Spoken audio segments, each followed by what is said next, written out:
Hey everyone, it's Michael. I hope you're doing well today, and I have a review for another book in a trilogy I've been reading from Star Wars recently.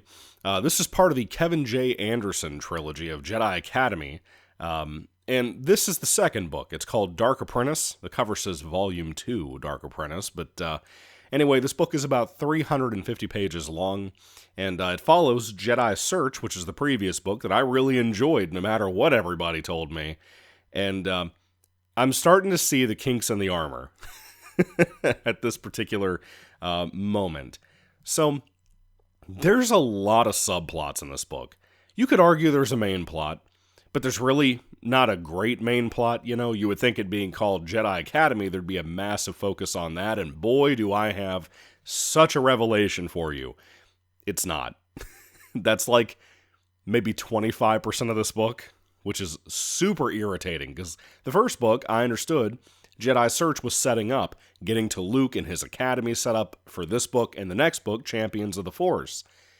And from what I'm seeing so far, man, it doesn't look like that's going to be a big part of Champions of the Force, even though that's the ending of the trilogy, even though the whole trilogy is called the Jedi Academy Trilogy. Now, I want to make it clear, even though this book is a gigantic mess, and I have massive, massive problems with it, I was never bored. Well, I was at one point, but that's in the second half of the book, and I'll kind of get to that. It's a spoiler-free review, so don't worry. No matter how long the video may be, it's going to be a spoiler-free review this time. But not only was I having a decent time most of the time, I think the majority of it, even the goofier parts, kind of felt like Star Wars-y, you know, which was nice. And when you had the Academy stuff, I really loved that, and I'll get to that in a moment, like I said. But the book is still a mess, and it's easily worse than Jedi Search was, and it makes me extremely concerned for the third book, because I don't know where to go from here, to be honest. Where they could go, Kevin J. Anderson, the publisher, Bantam Books at the time, where they could go from here. But I'm still having a better time than I did with the Thrawn trilogy, to be honest with you. I guess I'll start with where the book picks up. Basically, Luke has... and from what I can tell online, because I can't remember, even though I just read the book, I cannot remember how much time has passed since the end of the first book. It could be, according to Google, and Google AI on top of that, it says it could be anywhere from like a few weeks to a month. And that seems like it's a little short, man. It seems to me like it'd at least be like a couple of months to whatever, you know? So anyway... Luke has been on Yavin 4 setting up his Jedi Academy at the old temple, like the one from the video games from back in the day, and that was super, super great stuff. He has a few new students, not just Gantoris and Streen, from the first book that they had brought in, and Kip Durin is going to be a Luke student here soon, but he's hanging out with Han Solo on kind of a vacation before he comes to join the Jedi Academy. People still haven't heard from Mara Jade in a while. Luke mentions her a couple of times, and Luke is just building things and cleaning up the old temple and whatnot, and training his students. And some of them are becoming more advanced than the others, and there's reasons for that. As the title says, Dark Apprentice, one or more of these students may be tempted over to the dark side of some sort, but the reasons for that were teased in the first book, and I'm not going to tell you when and how and where, that's fascinating stuff. I love that stuff, man. All the ties back to the ancient days of the Jedi and the Sith, and some historical things that I don't even think were written yet in novel form or comic form or anything when this came out, you know? That stuff was great. I really, really love that stuff, man. I want to read up more on this particular thing going on with the tempting of these apprentices here. So anyway, there's a lot of dark side focus on that particular part of the story, and some mystery going on that kind of makes Luke look a little dumb, to be honest, because it seems like he's not putting two and two together, even though he's a Jedi Master at this point. And I love Luke. I think Luke is so badass in this book. There's so many cool moments involving him. If you love Luke, this book is going to disappoint you, because there's not enough Luke in here. Neither was there enough Luke in Jedi Search, the previous book. But when you get Luke, you're going to love what you get, I think, most of the time. So anyway, that's all I really want to talk about with that part. But there's also kind of like this haunted house mentality going on with something involving the Jedi Academy that Luke is setting up on Yavin 4. That's all I want to say. That stuff was awesome. I really, really dig that, and I want more of that. And I hope Champions of the Force will touch on that even more. I guess I'll move over to what's really the main plot of this book, because it's not the Jedi Academy stuff. And this, too, only takes up maybe like 30% of the book's story. Basically, Admiral Akbar is flying Leia somewhere, and he crashes the ship, and he ejects her to safety. He almost dies. He kills a bunch of citizens on this planet that he and Leia were going to for a political kind of conversation to get them to join the new Republic. And when this crash happened, it just kind of ruined Admiral Akbar, just in general. He doesn't want to be an admiral anymore. He feels like he doesn't deserve that title.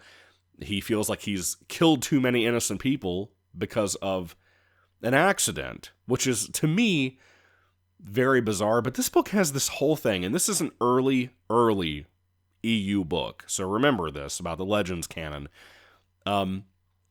It writes Admiral Akbar as if he's some kind of poetic, intensely smart strategist, and I just don't see that. I liked hearing more about his past and how he was tied to, like, Tarkin, for example. I thought that was super interesting. That's not a spoiler, apparently. But I really liked a little bit more history of Admiral Akbar, even though I'm not one of these people who like him outside of the memes of yelling, "It's a trap" all the time. Not crazy about him. Got a little bit more of him here that was kind of cool. But that whole story takes up so much time in here, and this is a problem in general with the overall book. There constantly feels like they are spinning the wheels. Kevin J. Anderson will set up something here, and then by the end of the book, it's completely either a wasted time in the book where nothing advanced plot-wise or world-wise, or even lore-wise for that matter, now that I think about it. Either nothing will happen, or we'll just be stuck at the exact same place by the end of the book where we were at the beginning of the book. And very few storylines in here, maybe just the one involving the Jedi Academy and some of the people there. No one really progresses to something new in their life in this book, outside of that Jedi Academy subplot. And that's a bummer for a trilogy called the Jedi Academy trilogy. The book overall feels compressed. It feels like there was some kind of mandate where you had to have Han and Luke and Leia and Chewbacca and R2-D2 and C-3PO and Lando and Wedge, who's in here as well, all shoved into this. And on top of that, our villain, Admiral Dela, which I'm going to do my best not to forget this time as I record this review, because I forgot her last time when I got my review all where I wanted it. But anyway, it feels like there was a mandate to keep all of this main cast of characters from the films involved in some way, fashion, or form, whereas that is not what the Jedi Academy trilogy by name needed. It needed to be focused around Luke and his students, because every chapter, even down to the Jedi Academy chapters, feel like summaries of things that have happened in between books and between chapters, to be honest. There's so much that happens in this book, and yet it feels like Anderson either doesn't get enough page space to work on that, again, maybe by a mandate, maybe not. It feels like there's not enough time to really get into the nitty-gritty of things. And I don't mean he has to be obnoxiously detailed and boring like Timothy Zahn's Thrawn trilogy was, but he could expand on things a little bit more and make things a little bit more moving and touching. I just wanted a whole book dedicated to Luke's Academy. That's what I wanted, and I didn't get anything close to that most of the time. And I'm bummed about that. The compression on this storytelling is awful, dude. It really kind of wrecks the book, on top of the subplots after subplots piled up in here. I guess I'll go back to talking about the different subplots. Wedge Antilles is in here. They do this weird-ass love story thing between he and Qui Zux from the previous book, who designed the Sun Crusher ship. And I hated that. I feel like that has no reason to be in here unless it's going to play into the third book more. But literally, there's like 2 chapters of Wedge and Qui going out on like a planet vacation thing. Whatever. There's some stuff in here in Leia's chapters involving Mon Mothma and maybe a health illness that's stricken her. That's okay. I wish we had more, but maybe Champions is going to go into that more. I don't know. I'm not the biggest Mon Mothma guy, so I really don't care, but I get the point of her and why she matters in the grand scheme of things for the New Republic. Let's talk about Han Solo and his group. So Han Solo, in the beginning of this book, Leia, of course, is going on her mission with Admiral Akbar, But Han is kind of feeling hurt because he and Leia don't really get to spend a whole lot of time together still. And he's having kind of like this, father at home, or type of relationship with his wife, where he's staying at home taking care of the kids. And Jason and Jaina, Anakin hasn't been brought home yet. He's still hidden away. But Jason and Jaina are about 2.5 years old, I think is what this book said. And they're wild and crazy as always, torturing C-3PO and whatever. All of them, and Chewbacca, and Kip go on a vacation to a skiing planet.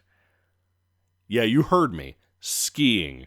We get to see Han Solo and Kip Duran have a fun adventure that's very Star Warsy on a skiing slope with snow and everything. I'm not even bullshitting you. On the one end, I didn't like this when I first read it and thought it was one of the dumbest fucking things I'd ever read in Star Wars. Because that happens a lot, to be honest with you. As much as I love Star Wars and as much as I love comics and legends and canon and whatever, there's some dumb shit in Star Wars sometimes. And this is one of those things. On the one hand, I want to say that it's not the worst thing ever. And it's not, I guess, when it comes to the EU. But on the other hand, I'm like, these are skis that have like little jet propellers on them, kind of like the firework skates from Jackass. I guess. But the big thing for me is that it's kind of like, I'm trying to put my thoughts in order. I'm so sorry, guys.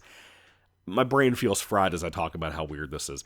You know how, like in Attack of the Clones, at one point Obi-Wan to go save Anakin when he's fighting the bounty hunter chick, Obi-Wan steals that speeder that's like clearly supposed to be like a 1950s convertible yellow hot rod, pretty much. And he takes off. There's a very cool sound design to it. It's supposed to be like a hot rod compared to all the other rusted, ugly-ass cars all around them. Space cars, excuse me. That car's supposed to be like a hot rod, in comparison to our aesthetic and our reality. And it's cool, right? I like it. I love that scene from Attack of the Clones. It's one of my favorites in the movie, to be honest with you. And yet, Han Solo going skiing, I don't know how I feel about that. I really love Han as a character, especially in this trilogy. He's been really fun. I feel for him over the whole stuff about not being able to be around Leia as much and having to be a stay-at-home dad. I feel for the guy. And all the little misadventures that Chewbacca and C-3PO, and at one point those two and Jason and Jaina at this zoo adventure that like wastes like 2 or 3 chapters of the book in the second half of the book and irritated the fucking crap out of me. You have no idea.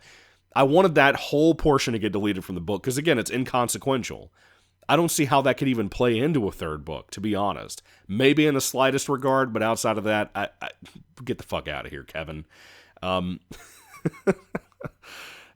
Do you see what I'm talking about? You see how all of these subplots I've talked about so far have not tied much into the grand scheme of things or felt like they didn't matter? Oh, you just wait. You just wait. So my boy Lando, I love Lando. Lando and Han are still arguing to this day in this book about how Han won the Millennium Falcon from Lando from the Sabacc game they played back in the day. And throughout this book, 3 different times they have chapters dedicated, not in detail, but just they start the game and then we do a little space between paragraphs.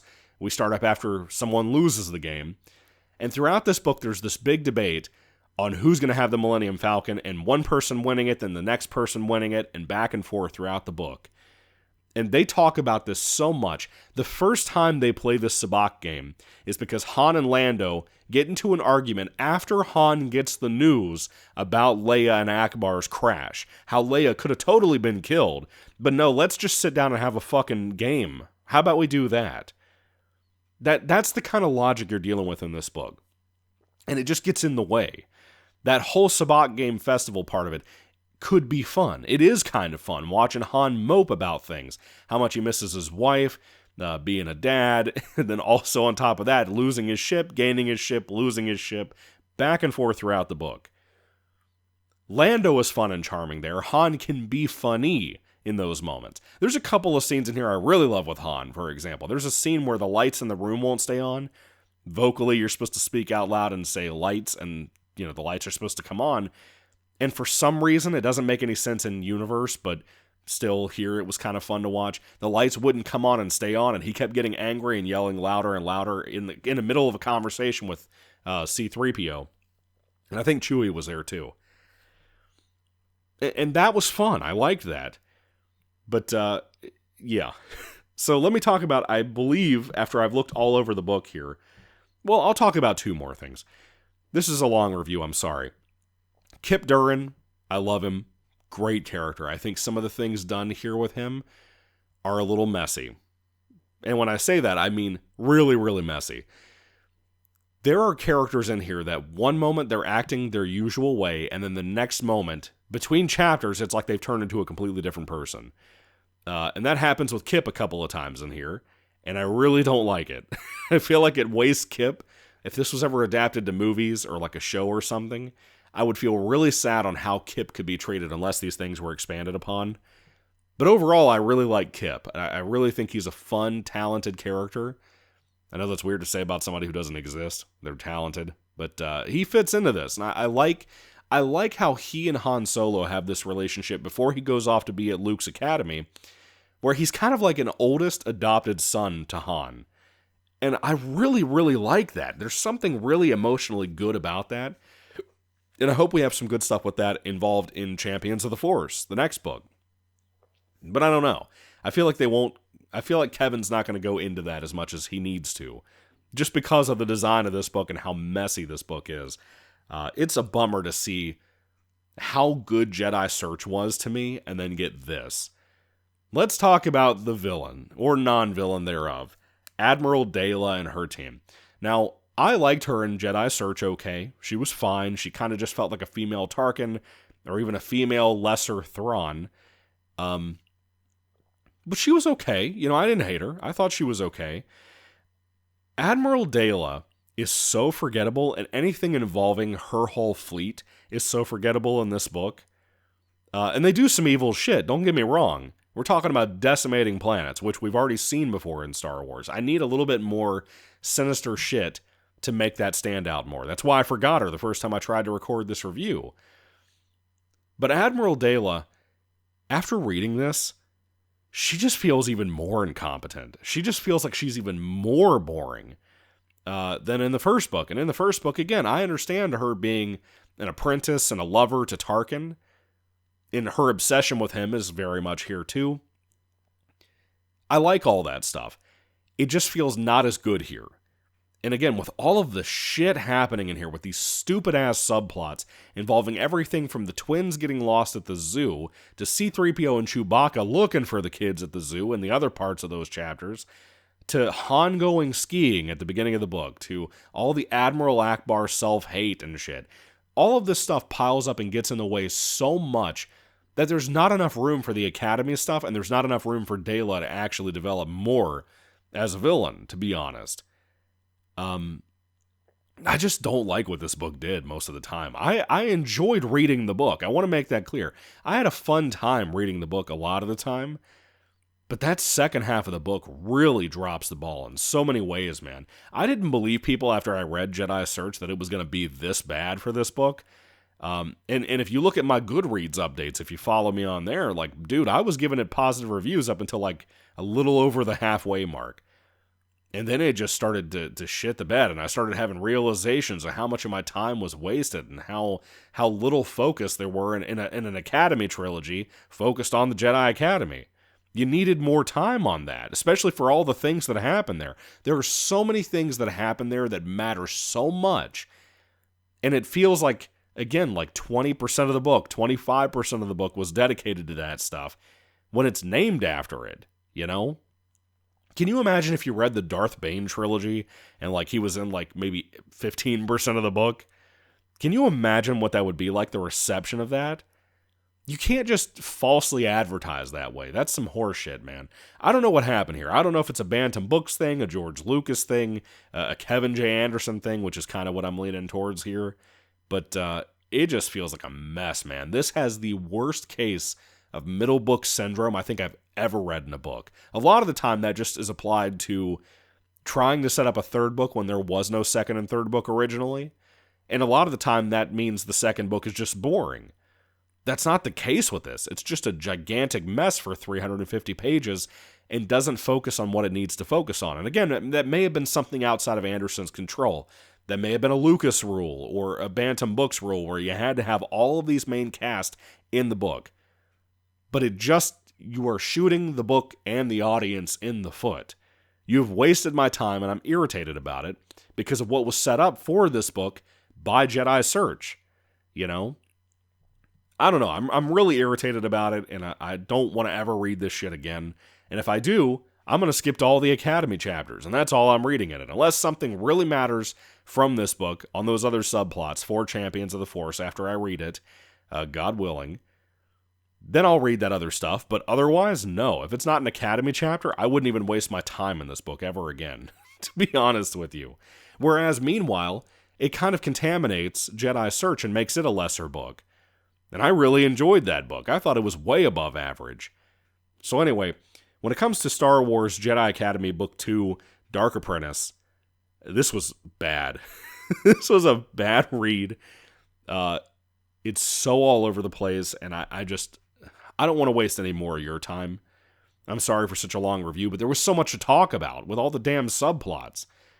Too many characters for so little of a book. What a waste. So anyway, what did you think about Dark Apprentice? Did you love it? Did you hate it? Put all your thoughts and comments down below. Let me know everything you think. If you were someone who enjoyed Jedi Search as much as I did for my review, if you watched it, did you have the same complaint when you came to this book after you read it? I gotta know. I gotta know for you hardcore Star Wars fans out there who may have read this a long time ago. Anyway, I'm going to start Champions of the Force at some point soon. I don't know how soon, maybe a week or two. We'll see, God willing. Anyway, thank you guys. God bless you all. Catch you later, and goodbye.